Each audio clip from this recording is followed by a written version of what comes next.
ಆತ್ಮೀಯ ಸ್ಪರ್ಧಾ ಮಿತ್ರರೇ, ವರ್ಷದ ಮೊದಲ ಹಬ್ಬ ಮಕರ ಸಂಕ್ರಾಂತಿ ಹಬ್ಬದ ಶುಭಾಶಯಗಳನ್ನು ಕೋರುತ್ತಾ, ಇನ್ನೂ ಯಾರೆಲ್ಲ ಮಿಸ್ಟರ್ AJ ಹರೀಶ್ 1432 ಯೂಟ್ಯೂಬ್ ಚಾನಲ್ಗೆ ಇನ್ನೂ ಯಾರು ಸಬ್ಸ್ಕ್ರಿಪ್ಷನ್ ಮಾಡ್ಕೊಂಡಿಲ್ಲ, ಸಬ್ಸ್ಕ್ರೈಬ್ ಮಾಡ್ಕೊಳ್ಳಿ. ಹಾಗೆ ಮೇಲೆ ಕಾಣುವ ಬೆಲ್ ಬಟನನ್ನು ಪ್ರೆಸ್ ಮಾಡಿ ಅಂತ ಹೇಳ್ತಾ,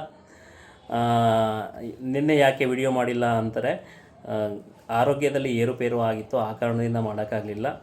ಆದರೂ ಇನ್ನೂ ವಾಯ್ಸ್ ಅದೇ ರೀತಿ ಇದೆ. ಆ ಕಾರಣದಿಂದ ಇವತ್ತು ಏನು 11/1/2026 ನಡೆದ NaNHK ವಿಭಾಗದ ಏನು ಕಮ್ಯುನಿಕೇಷನ್ ಪೇಪರ್, ಅದರಲ್ಲಿ ಕನ್ನಡ ವಿಶೇಷವಾಗಿ ನಾನೇ ಬರೆದಿರುವಂಥ ಕನ್ನಡ ವ್ಯಾಕರಣ ಮತ್ತು ಕನ್ನಡ ಸಾಹಿತ್ಯ ಚರಿತ್ರೆ ಪುಸ್ತಕದಲ್ಲಿ ಯಾವೆಲ್ಲ ಕ್ವಶನ್ಸ್ ಬಂದಿದೆ, ಹಾಗೆ ಇನ್ನು ನೋಡಿ ನಾನು ಬರೆದಿರುವ ಜಿಯೋಗ್ರಫಿ ಆಗಿರಬಹುದು, ನೋಡ್ತಾ ಹೋಗಿ, ಜಿಯೋಗ್ರಫಿ ಆಗಿರಬಹುದು, ಹಾಗೆ ಕರ್ನಾಟಕ ಜಿಯೋಗ್ರಫಿ ಆಗಿರಬಹುದು, ಹಾಗೆ ಏನು ಇಂಡಿಯನ್ ಹಿಸ್ಟ್ರಿ ಮಾಸ್ಟರ್ ಆಗಿರಬಹುದು, ಹಾಗೆ ಕರ್ನಾಟಕ ಹಿಸ್ಟ್ರಿ ಮಾಸ್ಟರ್ ಆಗಿರ್ಬೋದು. ಏನು 3 ಸಬ್ಜೆಕ್ಟ್ಗಳನ್ನು ಬರೆದಿದ್ದೀನಲ್ವ, ಈ 3 ಸಬ್ಜೆಕ್ಟ್ಗಳಲ್ಲಿ ಸುಮಾರು 60ಕ್ಕಿಂತ ಹೆಚ್ಚು, ವಾಸ್ತವತೆ ಹೇಳ್ತಾ ಇದ್ದೀನಿ, ಯಾರು ಏನು ಬೇಕಾದರೂ ತಿಳ್ಕೊಬಹುದು, ವಾಸ್ತವತೆ ನಾನು ಮಾತಾಡ್ತಾ ಇದ್ದೀನಿ, ಓಕೆನಾ.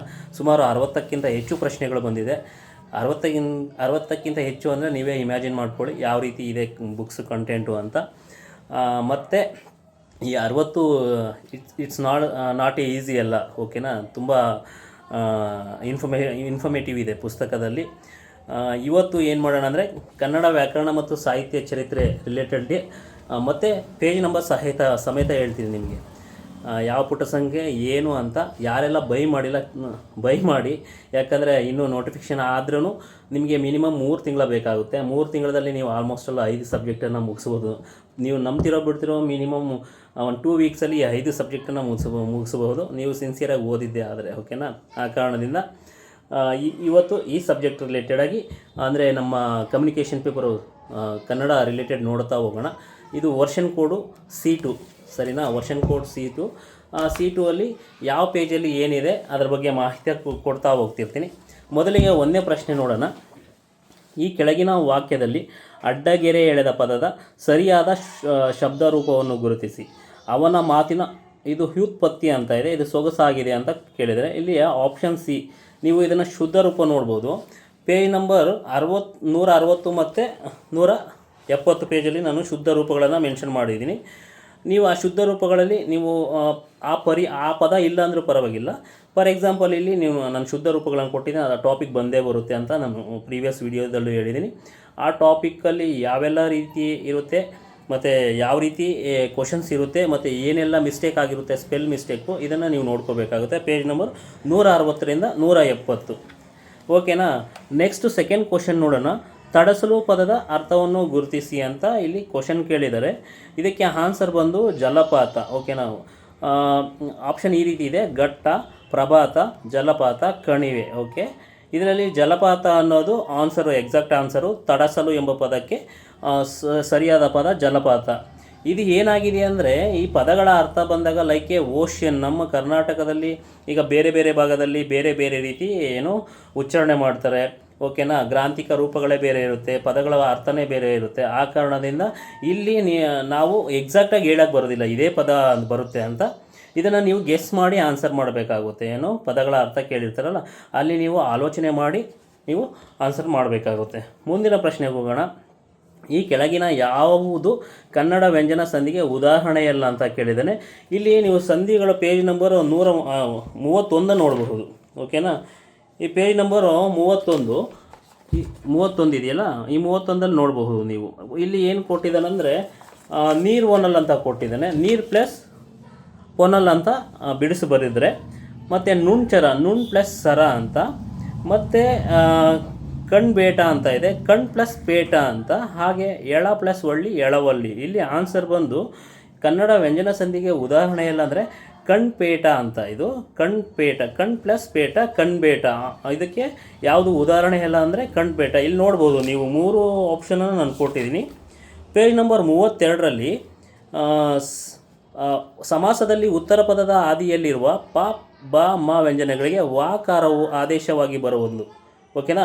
ನೀರು ಪ್ಲಸ್ ಪೊನಲು, ನೀರ್ವನಲ್ಲು, ಮತ್ತು ಎಳ ಪ್ಲಸ್ ಬಳ್ಳಿ, ಎಳವಳ್ಳಿ. ಬಟ್ ಇದರಲ್ಲಿ ನಾನು ಎಕ್ಸ್ಪ್ಲನೇಷನ್ ಮಾಡ್ತಾ ಇದ್ದೀನಿ, ಆನ್ಸರು ಇಲ್ಲೇ ಇದೆ, ಓಕೆನಾ, ಯಾವುದಲ್ಲ ಅಂತ. ಆ ಕಾರಣದಿಂದ ನಾನು ಹೇಳ್ತಾ ಇದ್ದೀನಿ, ಪುಸ್ತಕದ ಪೇಜು ಹೇಳ್ತಾ ಇದ್ದೀನಿ. ಡಿಜಿಟಲ್ ಬೋರ್ಡನ್ನು ಮಾಡೋಕ್ಕಾಗ್ತಿಲ್ಲ, ಯಾಕಂದರೆ ಕೆಲವೊಂದು ಕಾರಣಾಂತರಗಳಿಂದ ಮಾಡೋಕ್ಕಾಗ್ತಿಲ್ಲ. ನಾನು ವಾಸ್ತವತೆಯೇ ಹೇಳ್ತಾ ಇದ್ದೀನಿ. ಪುಸ್ತಕದಲ್ಲಿ ಬಂದಿರೋ ಪುಟ ಸಂಖ್ಯೆ ಸಮೇತ ಹೇಳಿದ್ದೀನಿ, ಚಾರ್ಟ್ ಸಮೇತ ಇದೆ. ನಾನೇ ಬರೆದಿರೋ ಪುಸ್ತಕ, ನಾನು ಸುಳ್ಳು ಮಾಹಿತಿ ಕೊಡ್ತಾ ಇಲ್ಲ. ಓಕೆನಾ. ಕೆಲವೊಂದು ಸ್ಟೂಡೆಂಟ್ಸ್ ಕಮೆಂಟ್ ಮಾಡ್ತಾ ಇದ್ದೀರಾ, ಸರ್ ಪಿ ಡಿ ಎಫ್ ಹಾಕಿ ಅಂತ. ಪಿ ಡಿ ಎಫ್ ಮಾಡೋದಕ್ಕೂ ನನಗೆ ಟೈಮ್ ಇಲ್ಲ. ಓಕೆನಾ. ಮುಂದಿನ ದಿನಗಳಲ್ಲಿ ಎಲ್ಲ ರೀತಿ ಅವೈಲಬಲ್ ಇರುತ್ತೆ. ಮುಂದಿನ ಪ್ರಶ್ನೆ ನೋಡೋಣ. ಇಲ್ಲಿ ಏನಪ್ಪ ಅಂದರೆ, ಈ ಕೆಳಗಿನ ಯಾವ ಪದಗಳಲ್ಲಿ ಸಂಧಿ ಕಾರ್ಯ ಸಾಧ್ಯವಾಗಿಲ್ಲ ಅಂತ ಕ್ವಶನ್ ಕೇಳಿದರೆ ಗುರುತಿಸಿ ಅಂತ ಕೇಳಿದ್ದೇನೆ. ಎ ಮೇಲ್ವಾಸು, ಏನು ಬಾಯ್ಸವಿ, ಅದು ಬೆಳ್ಸರಿ ಮತ್ತು ಪಂಜುರಿಗಿ ಅಂತ ಇದೆ. ಇದರಲ್ಲಿ ಬಾಯ್ಸವಿ ಮತ್ತು ಬೆಳ್ಸರಿ ಬಂದು ಏನು ಉತ್ತರ ಆಗಿರೋದಿಲ್ಲ. ಕರೆಕ್ಟ್ ಉತ್ತರ ಬಂದು ಬಿ ಮತ್ತು ಸಿ. ಇನ್ನು ಇವೆರಡನ್ನು ಏನು ನೀವು ನೋಡಬೇಕಾಗುತ್ತೆ. ನೀವು ಪದಗಳನ್ನು ಯಾವ ರೀತಿ ಬಿಡಿಸ್ಬೇಕು, ಸಂಧಿ ಕಾರ್ಯ ಯಾವಾಗ ಆಗೋದಿಲ್ಲ, ಮತ್ತು ಯಾವ ರೀತಿ ಸಂಧಿ ಆಗುತ್ತೆ, ಇದನ್ನೆಲ್ಲ ನೀಟಾಗಿ ನೀವು ಪುಸ್ತಕದಲ್ಲಿ ಏನು ಕಾನ್ಸೆಪ್ಟ್ ಅರ್ಥ ಮಾಡಿಕೊಂಡು ಓದಿದಾಗ ಮಾತ್ರ ನಿಮ್ಗೆ ಅರ್ಥ ಆಗುತ್ತೆ. ಇಲ್ಲಾಂದರೆ ಯಾವುದೇ ಕಾರಣಕ್ಕೂ ಬೇರೆ ಏನು ಸ್ಪರ್ಧಾರ್ಥಿಗಳಿಗಿಂತ ಅವರಿಗಿಂತ ಡಿಫ್ರೆಂಟಾಗಿ ಓದಬೇಕು.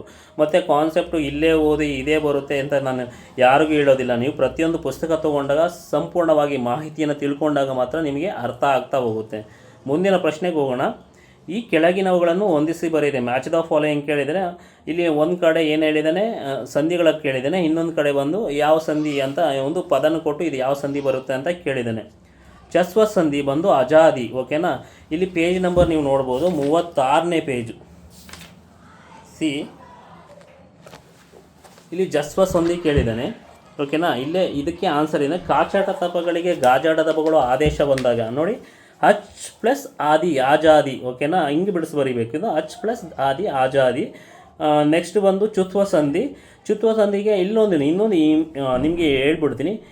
ಶಾವತ್ತು ಯಾವ ಪದಕ್ಕಿರುತ್ತೆ ಅದು ಚುತ್ವ ಸಂಧಿ ಅಂತ ನೆನ್ಪಿಟ್ಕೊಬಿಡಿ. ಅನುನಾಸಿಕ ಸಂಧಿ ಅದರಲ್ಲಿ ಕಮ್ ಪ್ಲಸ್ ಮನಿ ಅಂದರೆ ನ್ಯಾಣ ಅಂದರೆ ಏನು ಅನುನಾಸಿಕಗಳು ಪದಗಳು ಬರುತ್ತಲ್ಲ, ಅವೆಲ್ಲ ಅನುನಾಸಿಕ ಸಂಧಿಗಳಾಗಿರುತ್ತೆ. ಮತ್ತು ಪ್ರಕೃತಿ ಭಾವ ಅಂತ ಇದೆ. ಪ್ರಕೃತಿ ಭಾವ ಸತ್ಸಂಗ, ಪ್ರತಿಯೊಂದು ಇಲ್ಲಿ ಮೆನ್ಷನ್ ಮಾಡಿದ್ದೀನಿ ನಿಮಗೆಲ್ಲ. ಮತ್ತು ಇನ್ನೊಂದು ಏನಪ್ಪ ಅಂದರೆ, ಇಲ್ಲಿ ಪೇಜ್ ನಂಬರ್ ನಿಮಗೆ ಇಲ್ಲಿ ಸುಮಾರು ಒಂದು 850 ಕ್ವಶನ್ ಕೇಳಿದಿನ, ಅಲ್ಲೆಲ್ಲ ಸಾಕಷ್ಟು ಬಾರಿ ರಿಪೀಟ್ ಆಗ್ತಾ ಹೋಗಿದೆ. ಅದನ್ನು ನೀವು ನೋಡ್ಕೋಬೇಕಾಗುತ್ತೆ. ಇದರಲ್ಲಿ ಆನ್ಸರ್ ಬಂದು 1. ಓಕೆನಾ. ಇದರಲ್ಲಿ 1ಕ್ಕೆ 4 ಆಜಾದಿ ಆಗುತ್ತೆ.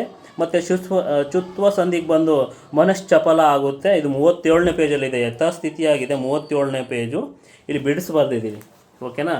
ಇಲ್ಲಿ ಮನಸ್ ಪ್ಲಸ್ ಶುದ್ಧಿ ಮನಃಶುದ್ಧಿ, ಮನಸ್ ಪ್ಲಸ್ ಚಪಲ ಮನಶ್ಚಪಲ, ಮನಸ್ ಪ್ಲಸ್ ಚಂಚಲ ಮನಶ್ಚಂಚಲ. ಇಲ್ಲಿದೆ ಆನ್ಸರ್ ಇದೆ ನಿಮಗೆ ಪೇಜ್ ನಂಬರ್ 37ರಲ್ಲಿ. ಮುಂದಿನ ಕ್ವಶನ್ಗೆ ಹೋಗೋಣ. ಹಾಗೆ ನದ್ಯುದಕ ಸಂಧಿ ಪದವನ್ನು ಬಿಡಿಸಿದಾಗ ಸರಿಯಾದ ಕ್ರಮ ನದ್ ಪ್ಲಸ್ ಉದಕ, ನತ್ ಪ್ಲಸ್ ಉದಕ, ನದಿ ಪ್ಲಸ್ ಉದಕ, ನದ್ಯ ಪ್ಲಸ್ ಉದಕ ಅಂತ.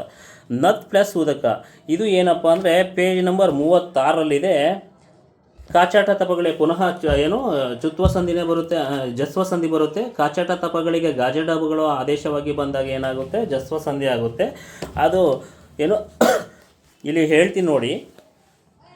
ಪೂರ್ವಪದದ ಕೊನೆಯಲ್ಲಿರುವ ಕಾಚಾಟ ತಪ ವ್ಯಂಜನಗಳ ಯಾವ ಅಕ್ಷರವು ಬಂದರೂ ಅದೇ ವರ್ಗದ 3ನೆಯ ಅಕ್ಷರ ವ್ಯಂಜನಗಳು ಗಾಜಡದಬ ಆದೇಶವಾಗಿ ಬರೋದಕ್ಕೆ ಜಸ್ವ ಸಂಧಿ ಅಂತ ಕರೀತಾರೆ. ಅದನ್ನೇ ಇಲ್ಲಿ ಬಿಡಿಸಿರೋದು. ಓಕೆನಾ.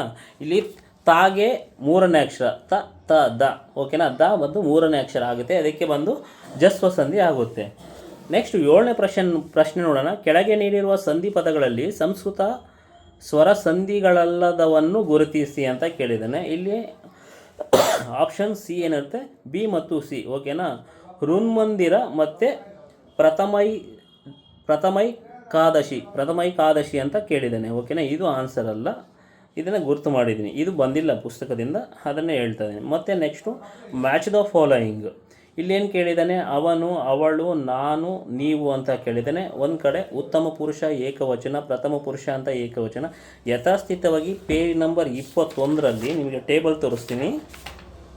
21 ಟೇಬಲ್ ಸಿ. ಇಲ್ಲಿ ನೋಡಿ ಪೇಜ್ ನಂಬರ್ 21. ಇದಕ್ಕೆ ಹೇಳ್ಬಿಡ್ತೀನಿ. ಅವನು ಬಂದು ಪ್ರಥಮ ಪುರುಷ ಏಕವಚನ ಇಲ್ಲಿದೆ ನೋಡಿ. ಇಲ್ಲಿ ಟೇಬಲ್ ಕೊಟ್ಟಿದ್ದೀನಿ. ಈ ಟೇಬಲಲ್ಲಿ ನಿಮಗೆ ಈ ಆನ್ಸರು ಟೋಟಲ್ ಎಂಟೈರ್ ಸಿಗುತ್ತೆ ನಿಮಗೆ. ಅವನು ಪ್ರಥಮ ಪುರುಷ, ಅವು ಅವು ಬಂದು ಏನಂದರೆ ನಿಮಗೆ ನೆಕ್ಸ್ಟು ಅದು ಬಂದು ಮಧ್ಯಮ ಪುರುಷ ಬಹುವಚನ ಅಂತ ಬರುತ್ತೆ. ನಾನು ಉತ್ತಮ ಪುರುಷ ಬರುತ್ತೆ, ನೀವು ಬಂದು ಮಧ್ಯಮ ಅಂತ ಬರುತ್ತೆ. ಓಕೆನಾ. ಇಲ್ಲಿ ಆಪ್ಷನ್ಸ್ ಇದೆ, ನಿಮಗೆ ಎಕ್ಸಾಕ್ಟಾಗಿ ಮೆನ್ಷನ್ ಮಾಡ್ತಾ ಹೋಗಿದ್ದೀನಿ. ಪೇಜ್ ನಂಬರ್ 21ರಲ್ಲಿ ಟೇಬಲ್ ಹಾಕಿದ್ದೀನಿ, ನಿಮ್ಗೆ ಅಷ್ಟಕ್ಕೂ ಆನ್ಸರ್ ಸಿಗುತ್ತೆ. ಇಲ್ಲಿ ನೋಡ್ತಾ ಇರಬಹುದು, ಈ ಟೇಬಲಲ್ಲಿ ಎಂಟೈರ್ ಸಿಗುತ್ತೆ. ನೆಕ್ಸ್ಟ್ ಮುಂದಿನ ಪ್ರಶ್ನೆಗೆ ಹೋಗೋಣ. ಇದು ಸೇಮ್ ಮ್ಯಾಚ್ ದ ಫಾಲೋಯಿಂಗ್. ಹೆಂಗೆ ಡಿಫಿಕಲ್ಟಿ ಕೇಳಿದ್ದಾನೆಂದರೆ, ಒಂದು ಆಪ್ಷನಲ್ಲಿ ಅದು ಒಂದೊಂದು ವರ್ಡ್ ಕೇಳಬೇಕಾಗಿತ್ತು, ಇಷ್ಟೊಂದು ಡಿಫಿಕಲ್ಟ್ ಮಾಡಿದ್ದಾನೆ. ಮಿನಿಮಮ್ 1 ಅವರ್ ಬಿಡಿಸ್ಬೇಕು. ಏನೋ ಈ ನಮಗೆ ಕೊಟ್ಟಿರೋದೇ 2 ಅವರ್ ಏನೋ ಕಮ್ಯುನಿಕೇಷನ್ ಪೇಪರಿಗೆ. ಕನ್ನಡಕ್ಕೆ ನೀವು ನಂಬ್ತಿರೋ ಬಿಡಿದ್ರೆ ಅಷ್ಟೊಂದು ಡಿಫಿಕಲ್ಟಿ ಕೇಳಿದ್ದಾನೆ. ಯಾರ್ದು ಕಮ್ಯುನಿಕೇಷನ್ ಚೆನ್ನಾಗಾಗಿಲ್ಲ, ಯಾಕಂದರೆ ಕಾನ್ಸೆಪ್ಟನ್ನು ಯಾರೂ ಅರ್ಥ ಮಾಡ್ಕೊಂಡಿಲ್ಲ. ಆ ಕಾರಣದಿಂದ ಇದು ಈ ರೀತಿ ಆಗಿದೆ. ಓಕೆನಾ. ನೀವು ಕಾನ್ಸೆಪ್ಟನ್ನು ಅರ್ಥ ಮಾಡ್ಕೊಂಡಾಗ ನೀಟಾಗಿ ಓದಬೇಕು ನೀವು. ನಾನು ಸಿಂಗಲ್ ವರ್ಡ್ ಹೋಗಿ ಪಾಸ್ ಮಾಡ್ತೀನಿ ಅಂದರೆ ನಮ್ಮ ಅಪ್ಪರಣೆಗೂ ಆಗೋದಿಲ್ಲ. ನೀವು ಯಾವುದೇ ಕಾರಣಕ್ಕೂ ಎಕ್ಸಾಮ್ ಕ್ಲಿಯರ್ ಮಾಡೋಕ್ಕಾಗಲ್ಲ. ಓಕೆನಾ. ಆ ಕಾರಣದಿಂದ ನೀವು ಡೆಪ್ತಾಗಿ ಓದಬೇಕು. ಇನ್ಫಾರ್ಮೇಷನ್ ಡೆಪ್ತಾಗಿ ಓದಿದಾಗ ಮಾತ್ರ ನೀವು ಟ್ಯಾಕಲ್ ಮಾಡೋಕ್ಕಾಗುತ್ತೆ. ಇನ್ನು ನೆಕ್ಸ್ಟ್ ಮ್ಯಾಚ್ ದ ಫಾಲೋಯಿಂಗ್ ನೋಡೋಣ. ಇದು ಪೇಜ್ ನಂಬರ್ 9ನೇ ಪೇಜಲ್ಲಿದೆ. ಆನ್ಸರ್ ಹೇಳ್ತಾ ಹೋಗ್ತೀನಿ ನಿಮಗೆ. ನೆಕ್ಸ್ಟು ಸಿ, ಪರಿಮಾಣ ವಾಚಕ ಅಂತ ಇದು ಮ್ಯಾಚ್ ದ ಫಾಲೋಯಿಂಗ್ ಕೇಳಿದ್ದಾನೆ. ಒಂದು ಕಡೆ ಇದು ಕೇಳಿದ್ದಾನೆ, ಏನೋ ವಾಚಕಗಳು ಕೇಳಿದ್ದಾನೆ, ಇನ್ನೊಂದು ಕಡೆ ಅದಕ್ಕೆ ರಿಲೇಟೆಡ್ ಸಂಬಂಧಪಟ್ಟ ವರ್ಡ್ಗಳನ್ನು ಕೇಳಿದ್ದಾನೆ. ಪರಿಮಾಣವಾಚಕ ಅಂದರೆ ಇಲ್ಲಿ ನೋಡಿ, ಪರಿಮಾಣವಾಚಕಗಳು ವಸ್ತುಗಳ, ಪ್ರಾಣಿಗಳ ಸಾಮಾನ್ಯ ಅಳತೆ, ತೂಕ, ಗಾತ್ರ ಇತ್ಯಾದಿಗಳನ್ನು ಹೇಳುವ ಶಬ್ದಗಳೇ ಪರಿಮಾಣವಾಚಕಗಳು ಅಂತ ಇದೆ. ಇಲ್ಲಿ ಕೆಲವು ನೋಡಿ, ಇಲ್ಲಿದೆ ಮೆನ್ಷನ್ ಮಾಡಿದ್ದೀನಿ ಕೆಲವು ಅಂತ ಪರಿಮಾಣವಾಚಕಗಳಲ್ಲಿದೆ, ಅದನ್ನು ನೀವು ನೋಡಬಹುದು. ಆಮೇಲೆ ಪ್ರಕಾರವಾಚಕ, ಪ್ರಕಾರ ಅಂದರೆ ಪ್ರಕಾರವಾಚಕಗಳು, ಪ್ರಕಾರವಾಚಕನೂ ಇಲ್ಲೇ ಇದೆ, ಇದನ್ನು ನೀವು ನೋಡಬಹುದು. ಓಕೆನಾ. ಪ್ರಕಾರವಾಚಕ ಅಂದರೆ ಎಂತ ಅಂತ ಬರುತ್ತೆ, ಅದು ಇದೆ. ನೆಕ್ಸ್ಟು ನೋಡುವ ದಿಗ್ವಾಚಕ ಅಂದರೆ ದಿಕ್ಕುಗಳ ಬಗ್ಗೆ, ದಿಕ್ಕುಗಳ ಹೆಸರನ್ನು ಸೂಚಿಸುವ ಶಬ್ದಗಳೇ ದಿಗ್ವಾಚಕ, ಅಥವಾ ಸ್ಥಳಗಳನ್ನು ಸೂಚಿಸುವ ಶಬ್ದಗಳು ಸ್ಥಳವಾಚಕ ಅಂತ ಕರೀತಾರೆ. ಇಲ್ಲಿ ನೋಡಿ, ಆಚೆ ಈಚೆ, ಮೇಲೆ ಕೆಳಗೆ, ಅಲ್ಲಿ ಇಲ್ಲಿ, ಎಡ ಬಲ ಅಂತ ಮೆನ್ಷನ್ ಮಾಡ್ತಾ ಹೋಗಿದರೆ ಇದನ್ನು ನೀವು ನೋಡಬಹುದು. ಹಾಗೆ ವಸ್ತುವಾಚಕಗಳು ಅಂತ ಇದೆ. ವಸ್ತುವಾಚಕಗಳು ವಸ್ತುಗಳನ್ನು, ಫಾರ್ ಎಕ್ಸಾಂಪಲ್ ನೋಡಿ, ಇಲ್ಲಿ ವಸ್ತುವಾಚಕಗಳಂತ ಇದೆ.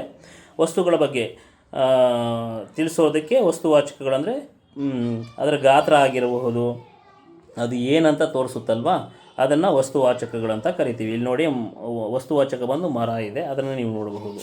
ಆನ್ಸರ್ ಬಂದು ಇಲ್ಲಿ 1. ಓಕೆನಾ. ಇಲ್ಲಿ ಪೇಜ್ ನಂಬರ್ 9ರಲ್ಲಿ ನಿಮಗೆ ಸಂಪೂರ್ಣ ಮಾಹಿತಿ ಸಿಗುತ್ತೆ. ಪುಟ ಸಂಖ್ಯೆನೂ ಹೇಳ್ತಾ ಇದ್ದೀನಿ, ಅದನ್ನು ನೋಡಬಹುದು ನೀವು. ಮುಂದಿನ ಪ್ರಶ್ನೆಗೆ ಹೋಗೋಣ. ಈ ಕೆಳಗಿನ ಯಾವ ಜೋಡಿಗಳು ಸರಿಯಾಗಿ ಹೊಂದಾಣಿಕೆಯಾಗಿಲ್ಲ ಅಂತ ಕೇಳಿದ್ದೀನಿ. ಈ ಯಾವ ಜೋಡಿಗಳು ಸರಿಯಾಗಿ ಹೊಂದಾಣಿಕೆಯಾಗಿಲ್ಲ ಅಂದರೆ ಪ್ರತಿಷೇಧಾರ್ಥ ಒಡೆಯ, ಅಂದರೆ ಪ್ರತಿಷೇಧಾರ್ಥ ಒಡೆಯ ಅಂತ ಇದೆ, ಅದು ಸರಿಯಾಗಿ ಹೊಂದಾಣಿಕೆ ಆಗಿಲ್ಲ ಅಂತ. ಓಕೆನಾ. ಇದರಲ್ಲಿ ತದ್ದಿದಾಂತ ಭಾವನಾಮ ಕಲಿತನ ಅಂತ ಇದೆ. ಸ್ತ್ರೀಲಿಂಗ ತದ್ದಿತ ಪ್ರತ್ಯಯ ಕೆಳದಿ ಎಂದಿದೆ. ವಿದ್ಯಾರ್ಥ ಅಂತ ಪೋಗಿಮ್ ಅಂತ ಇದೆ. ಓಕೆನಾ. ಆಜ್ಞೆ ಮಾಡೋದು ವಿದ್ಯಾರ್ಥಕ ಅಂದರೆ ಅದು ಪೇಜ್ ನಂಬರ್ ನಿಮಗೆ 54ರಲ್ಲಿ ಟೇಬಲ್ ಕೊಟ್ಟಿದ್ದೀನಿ. ಆ ಟೇಬಲಲ್ಲಿ ಸಂಪೂರ್ಣ ಮಾಹಿತಿ ಇದೆ, ತೋರಿಸ್ತೀನಿ. ಸಿ, ಇಲ್ಲಿ ನೋಡಿ, ತದ್ದಿತಾಂತ ನಾಮ ಅಂತ ಇದೆ, ತದ್ದಿತಾಂತ ಭಾವನಾಮ ಇದೆ, ತದ್ದಿತಾಂತ ಅವ್ಯಯಗಳಂತ ಇದೆ. ಈ ಟೇಬಲಲ್ಲಿ ನಿಮಗೆ ಸಂಪೂರ್ಣ ಮಾಹಿತಿ ಸಿಕ್ಕುತ್ತೆ, ನೋಡ್ಕೋಬಹುದು ನೀವು. ಹಾಗೆ ಮುಂದಿನ ಪ್ರಶ್ನೆ ನೋಡೋಣ. ನಾಮಪದವಾಗಿಯೂ ಕ್ರಿಯಾಪದವಾಗಿಯೂ ಬಳಕೆಯಾಗುವ ಧಾತುಗಳನ್ನು ಗುರುತಿಸಿದೆ ಅಂತ ಇದೆ. ಅದನ್ನು ಏನಂದರೆ ಇಲ್ಲಿ ಆಪ್ಷನ್ 1 ಆಡು, ಕಾಡು. ಆಡು ಅಂದರೆ ಮೇಕೆ ಅಂತ ಆಗುತ್ತೆ, ಕಾಡು ಅಂದರೆ ನಮ್ಮ ಕಾನನ ಅದು ಆಗುತ್ತೆ.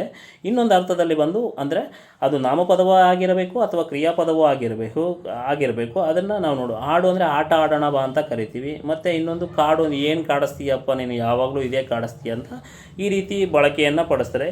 ಇದಕ್ಕೂ ಸಹ ನಿಮಗೆ ಏನಿದೆ, ಪೇಜ್ ನಂಬರ್ 7ನಲ್ಲಿದೆ. ಓಕೆನಾ. ಏನು ಸಿ, ನಾಮಪದ ಇದೆ, ಈ ಕಡೆ ಒಂದು ಕ್ರಿಯಾಪದ ಇದೆ. ಇದನ್ನು ನೀವು ನೋಡಿದಾಗ ನಿಮಗೆ ಗೊತ್ತಾಗುತ್ತೆ ಯಾವ ರೀತಿ ಇದೆ ಏನು ಅಂತ. ಮುಂದಿನ ಪ್ರಶ್ನೆಗೆ ಹೋಗೋಣ. ಇಲ್ಲಿ ಒಂದ್ಸಲ ಒಂದು ಗ್ರಾಮದ ಜನರೆಲ್ಲ ಸೇರಿ ತಮ್ಮ ದೇವತೆಗೆ ಗುಡಿ ಕಟ್ತಾ ಇದ್ರು ಅಂತ ಇಲ್ಲಿ ಏನು ಕೊಟ್ಟಿರುವ ಮೇಲಿನ ವಾಕ್ಯದಲ್ಲಿ ಎಷ್ಟು ಗ್ರಾಮ್ಯ ಪದಗಳಿದ್ದಾವೆ ಅಂತ, ಅಂದರೆ ಗ್ರಾಮೀಣ ಪದಗಳಿದ್ದಾವೆ ಅಥವಾ ಗ್ರಾಮ್ಯ ಪದಗಳು ಇದ್ದಾವೆ ಅಂತ ಮೆನ್ಷನ್ ಮಾಡಿದರೆ, ಇಲ್ಲಿ ಒಂದ್ಸಲ ಒಂದು, ಜನರೆಲ್ಲ 2, ಕಟ್ತು ಅನ್ನೋದು 3, ಇದ್ರು ಅನ್ನೋದು ಸೇರಿ 4. ಇದಕ್ಕೆ 4 ಕರೆಕ್ಟ್ ಆನ್ಸರ್ ಇದೆ. ಮತ್ತು ಕೆಳಗಿನ ಪ್ರಶ್ನೆ ನೋಡೋಣ. ಕೆಳಗೆ ನೀಡಿರುವ ವಾಕ್ಯಕ್ಕೆ ಸರಿಯಾದ ಲೇಖನ ಚಿಹ್ನೆಗಳನ್ನು ಹಾಕಿರುವ ಆಯ್ಕೆಗಳನ್ನು ಗುರುತಿಸಿ. ಪೇಜ್ ನಂಬರ್ 63ರಲ್ಲಿ ನೋಡಬಹುದು ನೀವು. ಸಿ, ವಾಕ್ಯಗಳು ಮತ್ತು ಲೇಖನ ಚಿಹ್ನೆಗಳು ಅಂತ ಇದೆಯಲ್ಲ, ಇದರಲ್ಲಿ ಸಂಪೂರ್ಣ ಮಾಹಿತಿ ಸಿಗುತ್ತೆ. ಅಯ್ಯೋ ಅಂದರೆ ಅಲ್ಲಿ ಆಶ್ಚರ್ಯಕ ಚಿಹ್ನೆಯನ್ನು ಸೂಚನೆ ಮಾಡುತ್ತೆ. ಅಯ್ಯೋ ನನಗೆ ತಾಳಲಾರದ ಹಸಿವು, ಅಲ್ಲಿ ಫುಲ್ ಸ್ಟಾಪು. ಇಲ್ಲಿ ನನ್ನ ಹಸಿವನ್ನು ಇಂಗಿಸುವವರು ಯಾರೂ ಇಲ್ಲವೇ ಕ್ವಶನ್ ಮಾರ್ಕು ಎಂದು ಕೂಗಿದನು. ಓಕೆನಾ. ಈ ರೀತಿ ನೀವು ಅಂದರೆ ಪದ ಜೋಡಣೆ ಆಗಿರ್ಬೋದು, ಮತ್ತು ವಾಕ್ಯ ರಚನೆ ಆಗಿರಬಹುದು, ಮತ್ತು ಚಿಹ್ನೆಗಳನ್ನಾಗಿರ್ಬೋದು, ಯಾವ್ಯಾವ ಸಂದರ್ಭಕ್ಕೆ ಏನೆಲ್ಲ ಬರುತ್ತೆ ಅಂತ ನೀವು ಸಂಪೂರ್ಣವಾಗಿ ಅಧ್ಯಯನ ಮಾಡಬೇಕು. ಓಕೆನಾ. ಆಗ ಮಾತ್ರ ನಿಮಗೆ ಅರ್ಥ ಆಗುತ್ತೆ ಯಾವ ರೀತಿ ನಾವು ಸೆಂಟೆನ್ಸ್ ಮಾಡಬಹುದು ಅಂತ. ಮುಂದಿನ ಪ್ರಶ್ನೆ ನೋಡೋಣ. ಈ ಕೆಳಗಿನವುಗಳಲ್ಲಿ ಬಸವಣ್ಣನವರಿಂದ ರಚಿತವಾಗಿರುವ ವಚನದ ಸಾಲುಗಳನ್ನು ಗುರುತಿಸಿ ಅಂತ ಇಲ್ಲಿ ಆಪ್ಷನ್ಸ್ ಇದೆ. ಇಲ್ಲಿ ಉಳ್ಳವರು ಶಿವಾಲಯ ಮಾಡುವರು, ನಾನೇನು ಮಾಡಲಯ್ಯ ಅಂತ ಬಸವಣ್ಣವರೇ. ಮತ್ಯಲೋಕವು ಎಂಬುದು ಕರ್ಕಟ ಕಮ್ಮಟವಯ್ಯ, ಕಲ್ಲ ನಾಗರ ಕಂಡರೆ ಹಾಲೆರೆ ಎಂಬರು ಅಂತ ಇದೆ. ಇನ್ನೊಂದು ಇಳೆ ನಿಮ್ಮ ದಾನ ಬೆಳೆ ನಿಮ್ಮ ದಾನ ಅಂತ ಇದು ಒಂದು ಜೇಡರ ದಾಸಿಮಯದು. 3 ಬಂದು ನಮ್ಮ ಬಸವಣ್ಣವರು. ಪೇಜ್ ನಂಬರ್ 246ರಲ್ಲಿದೆ. ಅಂದರೆ ನಾನು ಮೆನ್ಷನ್ ಮಾಡಿದ್ದೀನಿ ಆ ವಚನಗಳು ಯಾರೆಲ್ಲ ಏನೇನು ಬರೆದಿದ್ದಾರೆ ಅಂತ. 246. 245ರಲ್ಲಿ ಬಸವಣ್ಣನ ಇಮೇಜ್ ಇದೆ. ಇಲ್ಲಿ ಬಸವಣ್ಣ ಇಮೇಜ್ ಇದೆ. ಇಲ್ಲಿ ನೋಡಿದಾಗ ಅವರೆಲ್ಲ ಯಾವೆಲ್ಲ ನೋಡಿ, ಇಲ್ಲಿ ಟೇಬಲ್ ಹಾಕಿದ್ದೀನಿ. ಆ ಟೇಬಲೆಲ್ಲ ಅಲ್ಲಿ ಮೆನ್ಷನ್ ಮಾಡಿದ್ದೀನಿ. ಅವರ ಪದ್ಯಗಳು ಯಾವೇನೇನು ಬರೆದಿದ್ದಾರೆ ಅದನ್ನು ಮೆನ್ಷನ್ ಮಾಡ್ತಾ ಹೋಗಿ ನೀವು ನೋಡಬಹುದು. ಓಕೆನಾ. ಮುಂದಿನ ಪ್ರಶ್ನೆಗೆ ಹೋಗೋಣ. ಒಂದು ಕಡೆ ಛಂದಸ್ ಕೇಳಿದ್ದೇನೆ, ಒಂದೊಂದು ಕಡೆ ಅದ್ರ ಮಾತ್ರ ವಿನ್ಯಾಸ ಕೇಳಿದ್ದೇನೆ. ಇದು ಪೇಜ್ ನಂಬರ್ 120, 122, 121 ಸೇಮ್ ಇದೆ. ಭಾಮಿನಿ ಷಟ್ಪದಿ. ಓಕೆನಾ. 3 4 3 4 3 4 ಗುರು ಅಂತ ಬರುತ್ತೆ. Page number 121. ಒಂದೇ ನಿಮಿಷ ನೋಡೋಣ. 121. ಭಾಮಿನಿ ಷಟ್ಪದಿ. ಓಕೆನಾ. ಇಲ್ಲಿ ಟೇಬಲ್ ಇದೆ. ಭಾಮಿನಿ ಷಟ್ಪದಿ ಇಲ್ಲಿ ಟೇಬಲ್ ಇದೆ ನೋಡಿ. 3 + 4 3 + 4 3 + 4. ಈ ಕಡೆ ಪೇಜಲ್ಲಿ ನೋಡೋಣ ನೋಡಿ. 3 4 3 4 3 4 1 ಗುರು. ಓಕೆನಾ. ಇಲ್ಲಿ ಆನ್ಸರ್ ಇದೆ, ನಿಮಗೆ ನೋಡ್ಬೋದು. ಪೇಜ್ ನಂಬರ್ ಸಮೇತ ಹೇಳ್ತಾ ಇದ್ದೀನಿ. ಭಾಮಿನಿ ಷಟ್ಪದಿ ಬಂದು 3 4. ಮತ್ತು ವಾರ್ಧಕ ಷಟ್ಪದಿ 5 5 5 ಅದು ಬಂದು 122ರಲ್ಲಿದೆ. ವಾರ್ಧಕ ಷಟ್ಪದಿ ಇಲ್ಲೇ ಇದೆ, ಅದ್ರ ಮೇಲೇ ಇದೆ. ಭಾಮಿನಿ ಷಟ್ಪದಿ ಮೇಲೆ ಇದೆ. ಓಕೆನಾ. 5 5 5 5 5 5 5 5 5 5 5 ಗುರು ಅಂತ ಬರುತ್ತೆ. ಓಕೆನಾ. ಇಲ್ಲಿ ಆನ್ಸರ್ ಇದೆ. ಇಲ್ಲಿ ನೋಡಬಹುದು ನೀವು, ಪುಸ್ತಕ ಯಾರೆಲ್ಲ ಬೈ ಮಾಡಿದ್ದೀರಾ ಅದನ್ನು ನೋಡಬಹುದು. ಸುಮಾರು 3 ಸಬ್ಜೆಕ್ಟ್ಗಳ 60ಕ್ಕಿಂತ ಹೆಚ್ಚು ಪ್ರಶ್ನೆಗಳು ಬಂದಿದೆ. ನಾನು ನಿಜಾನೇ ಹೇಳ್ತಾ ಇದ್ದೀನಿ. ನಾನು ಈಗ PDF ಹಾಕೋ ಅಂದರೆ ಸಿಚುವೇಷನಲ್ಲಿಲ್ಲ. ಬಿಕಾಸ್ ಯಾಕಂದರೆ ನನಗೂ ಕೋರ್ಟ್ ಕೆಲಸಗಳು ಅದು ಇದು ಇರುತ್ತೆ. ಪುಸ್ತಕ ಬೈ ಮಾಡಿ ನೋಡಿ ಅಂತ ಹೇಳ್ತೀನಿ. ಹಾಗೆ ಕುಸುಮ ಷಟ್ಪದಿ ಇದೆಯಲ್ಲ, 5 5 5 5 5 5 ಗುರು ಅಂತ ಮೆನ್ಷನ್ ಮಾಡಿದ್ದೀನಿ. ಕುಸುಮ ಷಟ್ಪದಿ 120 ಪೇಜ್ ನಂಬರು. ಕುಸುಮ ಷಟ್ಪದಿ ಇಲ್ಲೇ ಇದೆ ನೋಡಿ. ಕುಸುಮ ಷಟ್ಪದಿ ಇಲ್ಲ ಇದೆಯಲ್ಲ, 5 5 5 5 5 ಗುರು ಅಂತ ಇದೆ. ಪೇಜ್ ನಂಬರ್ 120 ಮೆನ್ಷನ್ ಮಾಡಿದ್ದೀನಿ. ಹಾಗೆ ಭೋಗ ಷಟ್ಪದಿ ಬಂದು 122. ವಾರ್ಧಕ ಉದ್ದಂಡ ಭೋಗ ಷಟ್ಪದಿ ಭಾಮಿನಿ. ಇಲ್ಲಿದೆ ನೋಡಿ. 120 ಪೇಜ್ ನಂಬರ್ 120 ಇಲ್ಲಿದೆ ನೋಡಿ. ಇಲ್ಲಿದೆ. ಭೋಗ ಷಟ್ಪದಿ ಬಂದು ನಿಮಗೆ 5 5 5 ಇಲ್ಲ, ಭೋಗ ಷಟ್ಪದಿ 3 + 3 + 3 + 3 3 + 3 + 3 3 + 3 + 3 + ಈ ಥರ ಗುರು ಬರುತ್ತೆ. ಇದನ್ನು ನೋಡ್ಬೋದು ನೀವು. ಓಕೆನಾ. ಇದನ್ನು ಎಕ್ಸ್ಪ್ಲೇನ್ ಮಾಡ್ತಾನೆ ಒಂದೊಂದು ಛಂದಸ್ಸು ತುಂಬ ಒನ್ ಡೇ ಟೀಚ್ ಮಾಡಬೇಕು, ಅಷ್ಟೊಂದು ಇನ್ಫಾರ್ಮೇಷನ್ ಇದೆ. ನೆಕ್ಸ್ಟ್ ಮುಂದಿನ ಪ್ರಶ್ನೆಗೆ ಹೋಗೋಣ. ಪೂರ್ಣ ವರ್ತಮಾನ ಕಾಲದಲ್ಲಿ ಸೂಚಿಸುವ ಕ್ರಿಯಾಪದವನ್ನು ಗುರುತಿಸಿ. ಇದು ಆಪ್ಷನ್ ಡಿ, ತಿನ್ನುತ್ತಿರಬಹುದು. ಓಕೆನಾ. ಇದು ಆನ್ಸರ್ ಇದೆ. ಮತ್ತು ಕೆಳಗಡೆ ನೋಡ್ಕೊಂಡು ನೆಕ್ಸ್ಟು ಕ್ರಿಯೆಗೆ ಸಂಬಂಧಿಸಿದ ಕಾರಕಾರ್ಥವನ್ನು ಹೊಂದಿಲ್ಲದ ವಿಭಕ್ತಿಗಳು ಯಾವಿದೆ ಅಂದರೆ ಪೇಜ್ ನಂಬರ್ 27ರಲ್ಲಿದೆ. ನಿಮಗೆ ವಿಭಕ್ತಿ ಪ್ರತ್ಯಯಗಳು ಬರುತ್ತಲ್ಲ, ಈ ಟೇಬಲಲ್ಲಿದೆ. ವಿಭಕ್ತಿ ಪ್ರತ್ಯಯಗಳಿದೆಯಲ್ಲ, ಯಾವುದು ಕಾರಕಾಲ ಅಂದರೆ ಷಷ್ಠಿ ಮತ್ತು ಸಂಬೋಧನ. B answer. Page number 27. ಸ್ವಲ್ಪ ಸ್ಪೀಡಾಗಿ ಹೋಗ್ತೀನಿ ಯಾಕಂದರೆ ತುಂಬ ಲೇಟ್ ಆಗುತ್ತೆ ಎಕ್ಸ್ಪ್ಲೇನ್ ತುಂಬ ಮಾಡ್ತಾ ಹೋಗ್ತಾ ಇದ್ದರೆ. ಈ ಕೆಳಗಿನವುಗಳನ್ನು ಹೊಂದಿಸಿ ಬರೆಯಿರಿ. ಒಂದು ಸರಿ ಮ್ಯಾಚ್ ದ ಫಾಲೋಯಿಂಗ್ ಇದೆ. ಐ ಥಿಂಕ್ ಇದಕ್ಕೆ ಗ್ರೇಸ್ ಮಾರ್ಕ್ಸ್ ಸಿಗುತ್ತೆ ಅನಿಸುತ್ತೆ ನೋಡಿ. ನಾಲ್ಮಗ ಬಂದು ದ್ವಿಗು ಸಮಾಸ ಅಂತ ಇರಬೇಕು, ಅಲ್ಲಿ ಬಹುರ್ವಿಹಿ ಸಮಾಸ ಬರಬೇಕು, ಅಲ್ಲಿ ದ್ವಿಗು ಸಮಾಸ ಅಂತ ಕೊಟ್ಬಿಟ್ಟಿದ್ದೇನೆ. ಇದಕ್ಕೆ ಕನ್ನಡದಲ್ಲಿ ಅಂದರೆ ಒಂದು ಗ್ರೇಸ್ ಅಂಕ ಬರುತ್ತೆ. ನೀವು ಯಾರು ಬೇಕಾದರೂ ಚಾಲೆಂಜ್ ಮಾಡಬಹುದು. ಇದಕ್ಕೆ ಆನ್ಸರ್ ಬಂದು ಆಪ್ಷನ್ ಸಿ ನೋಡಿ. ಕೇಸಕ್ಕಿ ಬಂದು ಕರ್ಮಧಾರಯ ಸಮಾಸ, ಕಿತ್ತೊಡಿ ಬಂದು ಬಹುರ್ವಿಹಿ ಸಮಾಸ, ಪ್ರಿಯಂ ನುಡಿ ಬಂದು ಅಂದರೆ ಪ್ರಿಯಂ ನುಡಿ ಅಂದರೆ ನುಡಿ ಅಂದರೆ ಮಾತಾಡೋದಿರುತ್ತಲ್ಲೋ ಅದಕ್ಕೆ ಬಂದು ಕ್ರಿಯಾ ಸಮಾಸ. ನಾಲ್ವಾಗ ಬಂದು ಅಲ್ಲಿ ದ್ವಿಗು ಸಮಾಸ ಅಂತ ಕೊಟ್ಟಿದ್ದಾನೆ. ಆ್ಯಕ್ಚುಲಿ ಅದು ಬಹುರ್ವಿಹ ಸಮಾಸ ಬರ್ಬೋದು. ಇದಕ್ಕೆ ಗ್ರೇಸ್ ಅಂಕ ಬರುತ್ತೆ, ನೀವು ಫೈಟ್ ಮಾಡ್ಬೋದು ಯಾರಿದ್ರು. ಮತ್ತು ಕೆಳಗಡೆ ಈ ನೆಕ್ಸ್ಟ್ ಕ್ವಶನ್ಗೆ ಹೋಗೋಣ. ಕೆಳಗಿನ ವಿರುದ್ಧ ಪದಗಳಲ್ಲಿ ಸರಿಯಾದ ಜೋಡಿ ಮತ್ತು ಜೋಡಿಗಳನ್ನು ಗುರುತಿಸಿ ಅಂತ ಇದೆ. ಮತ್ತು ಆನ್ಸರ್ ಬಂದು ಎ ಮತ್ತು ಸಿ ಎಂದು ಪಾವನ ವಿರುದ್ಧಾರ್ಥಕವಾದ ಪಾತಕ, ಆವರ್ತ ನಿರಾವರ್ತ, ಇನ್ನೊಂದು ಸ್ವಾರ್ಥ ಅಪರಾರ್ಥ, ಲಂಘನ ಆಲಂಘನ ಅಂತಿದೆ. ಇದು ರಾಂಗ್ ಆನ್ಸರ್ ಇದೆ. ಓಕೆ, ನೆಕ್ಸ್ಟ್ ಇನ್ನೊಂದು ಬಂದು ತಸ್ತಮ ತದ್ವಾಬರಿ, ಇದು ಇದೆ ನನ್ನ ವಿರುದ್ಧಾರ್ಥಕ ಪದಗಳಲ್ಲಿ ಸುಮಾರು ಒಂದು 600 ಪದಗಳಿದೆ. ಅದು ಪೇಜ್ ನಂಬರ್ 68ರಿಂದ 82 ನೀವು ನೋಡಬಹುದು. ಮುಂದೆ ನೋಡೋಣ. ಕೆಳಗಿನ ತಸ್ತಮ ತದ್ಭವಗಳನ್ನು ಗುರುತಿಸಿ. ಅಂಗಾರ ಇಂಗಳ ಅಂದರೆ ಕೂಡ್ಯ ಬಂದು ಗೋಡೆ, ವಲ್ಲಿ ಅಂದರೆ ಬಳ್ಳಿ, ವೀಟೆ ಅಂದರೆ ವೀಳ್ಯ ಅಂತ. ಓಕೆನಾ, ಇದರಲ್ಲಿ ಆಪ್ಷನ್ ಸಿ ಆನ್ಸರ್ ನೋಡ್ಬೋದು. ರಾಮನು ಹಣ್ಣನ್ನು ತಿನ್ನುತ್ತಾನೆ. ಓಕೆನಾ, ಈ ವಾಕ್ಯದಲ್ಲಿ ಅಡಿಗೆರೆ ಎಳೆದ ಪದದ ಕ್ರಿಯಾರ್ಥವನ್ನು ಗುರುತಿಸಿ ಅಂತ ಇದೆ. ಇದು ಸಕರ್ಮಕ ಕ್ರಿಯಾಪದ, ಯಾಕಂದರೆ ಇದು ಕರ್ಮದ ಜೊತೆಗಿದೆ. ಕರ್ಮ ಏನು, ರಾಮನು ಹಣ್ಣನ್ನು ತಿಂದನಂದರೆ ಕರ್ಮದ ಜೊತೆಗೆ ಅದು ಬರುತ್ತೆ, ತಿನ್ನುತ್ತಾನೆ ಅನ್ನೋದು. ಓಕೆನಾ, ಆ ಕಾರಣದಿಂದ ನಿಮಗೆ ಸಕರ್ಮಕ. ಇದು ಪೇಜ್ ನಂಬರ್ 16ರಲ್ಲಿ ನೀವು ನೋಡಬಹುದು. ಇದೆ ಆನ್ಸರ್ ಇದೆ, ನೀವು ನೋಡಬಹುದು. ಓಕೆ, ನೆಕ್ಸ್ಟ್ ನೋಡಿ. ಈ ಕೆಳಗಿನ ವಾಕ್ಯದಲ್ಲಿ ಅಡಿಗೆರೆ ಎಳೆದಿರುವ ಪದಗಳನ್ನು ತಪ್ಪಾಗಿರುವ ಪದಗಳನ್ನು ಗುರುತಿಸಿ. ನೀವು ಶುದ್ಧ ರೂಪಗಳು ಯಾವಾಗ ನೀವು ಯಾವ ಸರಿ ಯಾವ ತಪ್ಪು ಯಾವ ಪದಗಳನ್ನು ಯಾವ ರೀತಿ ಬರೀಬೇಕು, ವಿಭಿನ್ನತೆ ಏನೆಲ್ಲ ಇರುತ್ತೆ ಅನ್ನೋದು ನೀವು ಕರೆಕ್ಟಾಗಿ ನಿಮ್ಗೆ ಐಡೆಂಟಿಫಿಕೇಷನ್ ಮಾಡಿದಾಗ ಮಾತ್ರ ನೀವು ಆನ್ಸರ್ ಮಾಡೋಕ್ಕೆ ಸಾಧ್ಯ ಆಗುತ್ತೆ. ವಿದ್ಯಾರ್ಥಿಗಳು ಉಪಾಧ್ಯಾಯರ ಮುಂದೆ ವಿಜ್ಞಾಪನೆ ಮೂಲಕ ಭಿನ್ನವತ್ತಳೆಯನ್ನು ಸಲ್ಲಿಸಿದರು. ಇದು ವಿಜ್ಞಾಪನೆ ಅಲ್ಲ, ವಿಜ್ಞಾಪನೆ ಅಂದರೆ ನ್ಯಾವತ್ತು ಜಾಗೆ ನ್ಯಾವತ್ತು ಬರಬೇಕು, ಅದನ್ನು ವಿಜ್ಞಾಪನೆ ಅಂತ ಕರೀತಾರೆ. ಮತ್ತು ಇನ್ನೊಂದು ನೋಡಿ, ನೆಕ್ಸ್ಟು ದ್ವಿತ್ವ ಎಂಬುದಕ್ಕೆ ಸರಿಯಾದ ವಿವರಣೆ ಎಂದರೆ ಪೇಜ್ ನಂಬರ್ 3ರಲ್ಲಿ ಇಲ್ಲಿ ಒತ್ತಕ್ಷರ ಅಂತ ಇದೆ. ಅದಕ್ಕೆ ಒತ್ತಕ್ಷರಕ್ಕೆ ದ್ವಿತ್ವಾಕ್ಷರ ಅಂತ ಕರೀತಾರೆ, ದೊಡ್ಡಾಕ್ಷರ ಅಂತ ಕರೀತಾರೆ. ಆನ್ಸರ್ ಹೇಳ್ಬಿಡ್ತೀನಿ ನೋಡಿ. ಒಂದಕ್ಕಿಂತ ಹೆಚ್ಚು ಸಹಜ ವ್ಯಂಜನಾಕ್ಷರಗಳು ಸೇರಿ ಅನಂತರ ಸ್ವರಾಕ್ಷರವು ಸೇರಿದರೆ ಸಂಯುಕ್ತಾಕ್ಷರಗಳಾಗುತ್ತವೆ ಅಂತ ಇಲ್ಲಿ ಕೆಳಗಡೆ ಕೊಟ್ಟೆ. ಇದನ್ನು ದ್ವಿತ್ವಾಕ್ಷರ, ಒತ್ತಕ್ಷರ, ದೊಡ್ಡಾಕ್ಷರಗಳಂತ ಕರೀತಾರೆ. 3 ಇದೆ, ನೋಡ್ಬೋದು ನೀವು. ಮುಂದಿನ ಪ್ರಶ್ನೆಗೆ ಹೋಗೋಣ. ಇಲ್ಲಿ ಆಪ್ಷನ್ 1, ಒಂದೇ ಜಾತಿಯ 2 ವ್ಯಂಜನಗಳು ಸೇರುವುದಕ್ಕೆ ದ್ವಿತ್ವಾಕ್ಷರ ಅಂತ ಕರೀತಾರೆ. Okay, answer. ಮುಂದಿನ ಪ್ರಶ್ನೆಗೆ ಹೋಗೋಣ. ಕೆಳಗಿನವುಗಳಲ್ಲಿ ಸರಿಯಾಗಿ ಹೊಂದಿಕೆಯಾಗುವ ಗುಂಪುಗಳನ್ನು ಗುರುತಿಸಿ ಅಂತ ಇದೆ. ಎ ಮತ್ತು ಸಿ ಆನ್ಸರು.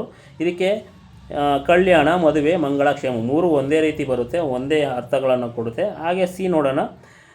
ಗತಿ, ಚಲನೆ, ಸ್ಥಿತಿ, ಮೋಕ್ಷ ಅದು ಸೇಮ್ ಒಂದೇ ರೀತಿ ಬರುತ್ತೆ. ನೆಕ್ಸ್ಟು ಮುಂದಿನ ಪ್ರಶ್ನೆಗೆ ಹೋಗೋಣ.